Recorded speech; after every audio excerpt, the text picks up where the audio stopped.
Hello everyone, welcome back to my channel. Today we are going to learn about question number second in exercise 1.2. In previous lecture we studied question number first, okay? तो last lecture में question number first हमने solve करके देखा था और उसमें के कुछ 2-4 एग्जांपल्स मैंने आपको सॉल्व करके दिए थे जो 4 स्टेटमेंट वाले थे और 8 स्टेटमेंट वाले थे, मतलब जहाँ पे 8 रोज और 8 कॉलम बनाना था और 4th वाले भी थे। तो वो दोनों एग्जाम्पल मैंने दोनों तरह के एग्जाम्पल्स मैंने आपको सॉल्व करके दिखाए, ठीक है। तो क्वेश्चन फर्स्ट में जैसे 10 एग्जाम्पल्स थे तो उसमें से 3-4 मैंने करके दिखाया, तो बाकी के आप सॉल्व कर सकते हो, तो वो आपके लिए होमवर्क था। तो क्वेश्चन 1 आप कंप्लीट कर लो, वो आपके लिए होमवर्क है, बाकी के क्वेश्चन आप इजीली कर सकोगे, ठीक है। तो अभी हम पढ़ने जा रहे हैं क्वेश्चन नंबर सेकेंड, जो है using truth table prove that the following logical equivalence. मतलब using truth table prove that the following logical equivalence. यहाँ पे ये एक एग्जाम्पल दिया हुआ है, ठीक है। तो इसको हमें लॉजिकली इक्विवेलेंस प्रूफ करना है। इसका मतलब यहाँ पे देखो 2 स्टेटमेंट है, ये है पहला निगेशन P कंजंक्शन Q, ये साइन है इक्विवेलेंट का, equivalent to P disjunction Q। मतलब यहाँ पे ये जो स्टेटमेंट दिया है फर्स्ट और सेकंड, इसके बीच में इक्विवेलेंट का साइन है, मतलब ये left hand side is equal to right hand side हमको लॉजिकली इक्विवेलेंस है करके प्रूफ करना है। कैसे प्रूफ करना है? जैसे कि ये जो फर्स्ट स्टेटमेंट है इसका ट्रूथ टेबल और सेकंड स्टेटमेंट है इसका, दोनों का ट्रूथ टेबल हमको बनाना है। और जब दोनों की जो ट्रूथ टेबल हम बनाएंगे तो उनके लास्ट कॉलम की जो एंट्रीज जो होंगी ट्रूथ वैल्यूज, अगर वो सेम आती है तो वो लॉजिकली इक्विवेलेंस होगा। एक्चुअली ये एग्जांपल लॉजिकली इक्विवेलेंस ऑलरेडी है, बस हमको उनको प्रूफ करना है, ठीक है। तो कैसे सॉल्व करना है? तो फर्स्ट एग्जांपल देखते हैं पहले हम, जो है negation of P conjunction Q equivalent to P disjunction Q, okay. तो सबसे पहले हमको यहाँ पे ट्रूथ टेबल बनाना है, ठीक है। तो क्या करेंगे हम, पहले यहाँ पे फर्स्ट रो बना लेंगे, इसमें कुछ नहीं लिखना है पहले हमें। उसके बाद में सेकेंड रो बनाएंगे। अब सेकेंड रो में हमको क्या करना है, देखो पहले लेफ्ट हैंड साइड में सबसे पहले P लिख लेते हैं हम। ये देख लो कि पहले स्टेटमेंट कितने हैं एग्जाम्पल में, स्टेटमेंट 2 ही है, P और Q, ठीक है, 2 ही स्टेटमेंट है। तो यहाँ पे 8 मतलब 4 ही कॉलम आएंगे हमको, कॉलम नहीं 4 रो आएंगे नीचे से, ठीक है। तो यहाँ पे ये P लिख लिया हमने सबसे पहले, उसके बाद में Q, P और Q हो गया। अब देखो निगेशन में कोई है क्या? हाँ, निगेशन में P है, तो निगेशन में P लिख लो। उसके बाद में ये पूरा statement negation of P and Q, ठीक है। ये लेफ्ट हैंड साइड हो गई। अब राइट हैंड साइड में क्या है, देखो यहाँ पे क्या है, P और Q, ठीक है, ये हो गया। अब क्या करना है हमको, सबसे पहले हमने P Q लिख लिया, निगेशन P, उसके बाद में निगेशन P कंजंक्शन Q, और जो राइट हैंड साइड है वो है P डिसजंक्शन Q, वो भी लिख लिया हमने, ठीक है। ये हो गया हमारा ट्रूथ टेबल। अब क्या करना है, ये जो फर्स्ट रो थी वहां पे हमको नंबरिंग देनी है, 1 2 3 4 5, ठीक है। तो यहाँ पे हमने नंबरिंग दे दिया है इसमें। यहाँ पे देखो इधर भी है, देखो गलती हो गई, यहाँ पे P कंजंक्शन डिसजंक्शन Q लिखा है मैंने, और इधर और है स्टेटमेंट, क्या है यहाँ पे देखो, ये होगा 6th रो, 6th वाला कॉलम। अब यहाँ पे P डिसजंक्शन Q लिख लिया, उसके बाद में ये पूरा स्टेटमेंट, मतलब P disjunction Q conjunction negation P, ठीक है।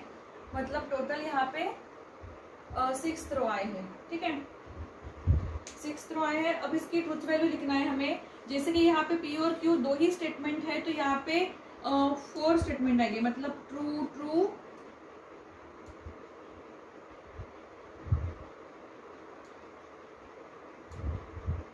फॉल्स फॉल्स, पहले 2 statement true, next 2 statement false, और Q के क्या आएंगे, ट्रू फॉल्स, जैसे कि हम सभी इसमें लिखते हैं। उसके बाद में निगेशन ऑफ P, देखो जो ट्रू है वो फॉल्स होगा, जो फॉल्स है वो ट्रू होगा।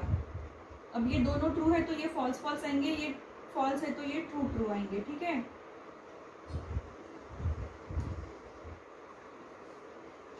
अब देखो जो फोर्थ वाला कॉलम है यहाँ पे क्या है, निगेशन पी कंजंक्शन क्यू, मतलब पी कंजंक्शन क्यू का, पी कंजंक्शन क्यू जो है इसका क्या है, निगेशन है। मतलब ये जो निगेशन पी इसके बीच में एंड है और क्यू। तो कंजंक्शन में क्या होता है, दोनों स्टेटमेंट जब ट्रू होते हैं तभी उसकी ट्रुथ वैल्यू टी आती है, बाकी के कंडीशन में क्या आती है, फॉल्स। अगर डिफरेंट हो तो फॉल्स आती है। तो ये हो गई left hand side, negation P conjunction Q, ठीक है। ये फोर्थ वाला कॉलम हो गया। और राइट हैंड साइड कौन सी है, पी डिसजंक्शन क्यू, मतलब column number fifth, column number 6, ठीक है। तो जब कॉलम नंबर 4 और कॉलम नंबर 6 जो है ये दोनों की ट्रुथ वैल्यू अगर सेम आती है तो उसे हम कहेंगे लॉजिकली इक्विवेलेंस, ठीक है। तो अब यहाँ पे पी डिसजंक्शन क्यू है, पी डिसजंक्शन क्यू, पी और क्यू के बीच में क्या है, डिसजंक्शन। और डिसजंक्शन में क्या होता है, दोनों स्टेटमेंट अगर फॉल्स फॉल्स हो तभी उसकी ट्रुथ वैल्यू फॉल्स आएंगी। In the condition this is true true true, ठीक है। उसके बाद में P conjunction disjunction Q and negation P, मतलब कॉलम नंबर 5 और कॉलम नंबर 3 के बीच में क्या है, एंड है। एंड में क्या होता है, दोनों अगर टी हो तो ही उसकी ट्रुथ वैल्यू टी आएंगे, बाकी के कंडीशन में फॉल्स आएंगी, फॉल्स फॉल्स, ठीक है। अब देखो राइट हैंड साइड के लिए कौन सा कॉलम था, लेफ्ट हैंड साइड के लिए कॉलम नंबर 4 है और राइट हैंड साइड के लिए कॉलम नंबर 6 है। तो कॉलम नंबर 4 और 6 की लास्ट एंट्री सेम आई है कि ये देखना है हमें, false false true false, false false true false. इसका मतलब ये है कि ट्रूथ वैल्यूज यहाँ पे हमको लिखना है, truth values of column number 4 and 6 are identical, identical मतलब सेम, ठीक है।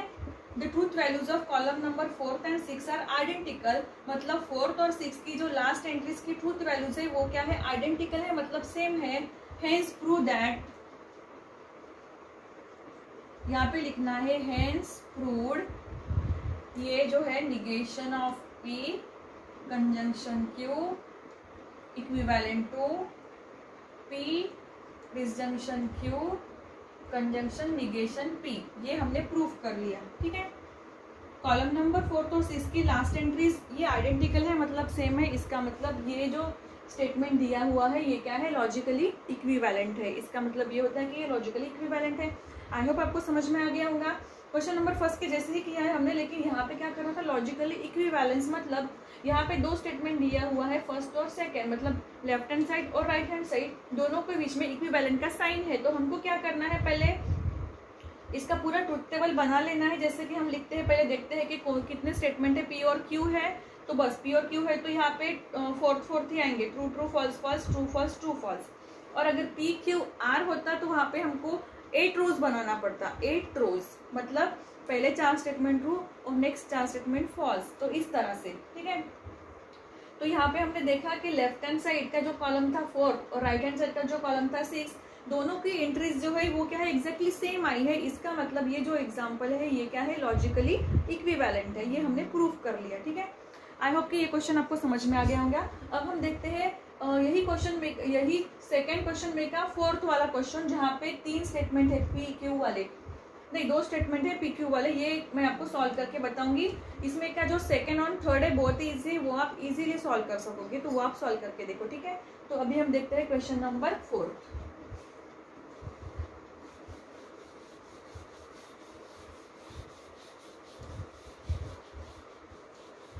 फोर्थ क्वेश्चन सॉल्व करके देखते हैं अभी, ठीक है। तो ये है फोर्थ वाला क्वेश्चन, देखो यहाँ पे लिखा हुआ है P conditional in bracket Q conditional P equivalent to negation P conditional Q, ठीक है। तो इसका भी ट्रुथ टेबल बनाते हैं हम अभी। सबसे पहली रो जो है वो इस तरह से आएंगी, ठीक है। पहली रो पे हम नंबरिंग देते हैं, इसलिए इसको ऐसे ही छोड़ दो पहले। उसके बाद में सेकेंड रो में सबसे पहले क्या लिखेंगे, P लिखेंगे। उसके बाद में Q, ठीक है। अब देखो पी और क्यू हो गया। अब देखो कि निगेशन में कोई है क्या, निगेशन में है पी है, ठीक है। ये मार्कर पेन का इंक बहुत जल्दी खत्म हो जाता है तो इसमें इंक डालते रहना पड़ता है मुझे, ठीक है। ये पी हो गया, पी और क्यू हो गया। अब निगेशन में पी है क्या, हाँ पहले निगेशन वाला पी लिख लेते हैं, हो गया। उसके बाद में राइट हैंड साइड की तरफ देखो क्या है, Q conditional P, Q conditional P लिख लिया।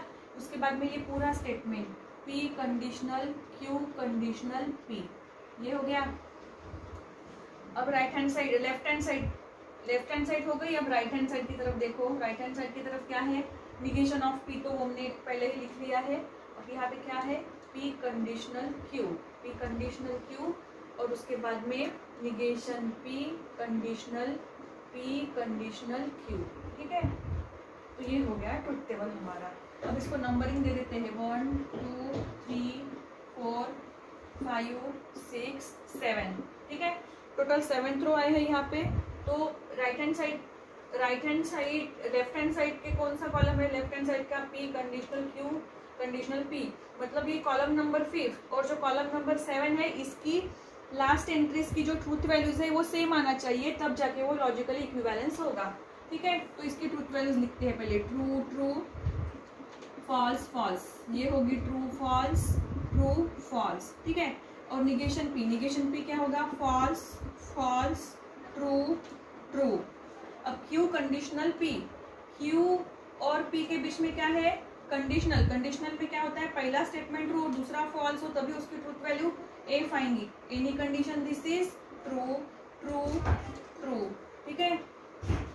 उसके बाद में क्या है, P conditional Q conditional P.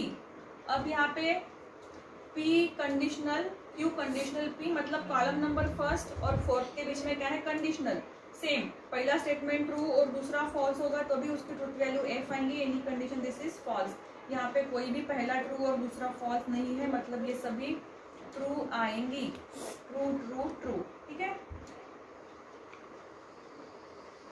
अब क्या है, पी कंडीशनल क्यू, पी और क्यू के बीच में कंडीशनल, पहला स्टेटमेंट ट्रू और दूसरा फॉल्स चाहिए तो उसकी ट्रूथ वैल्यू एफ आएंगी, बाकी के कंडीशन में ट्रू ट्रू ट्रू, हो गया।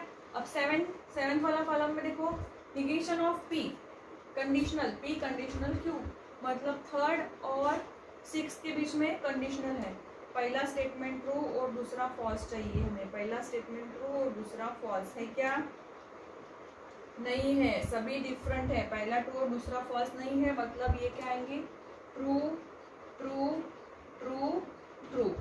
लास्ट एंट्रीज की सभी ट्रूथ वैल्यूज क्या आई है, टी आई है। अब देखो राइट हैंड साइड के लिए लेफ्ट हैंड साइड के लिए कौन सा कॉलम था, P conditional Q conditional P, column number 5 और कॉलम नंबर 7 की लास्ट एंट्रीज देखो कैसी है, सेम है, एग्जैक्टली सेम, मतलब ट्रू आई है। इसका मतलब इसका आंसर हम लिखेंगे द ट्रूथ वैल्यूज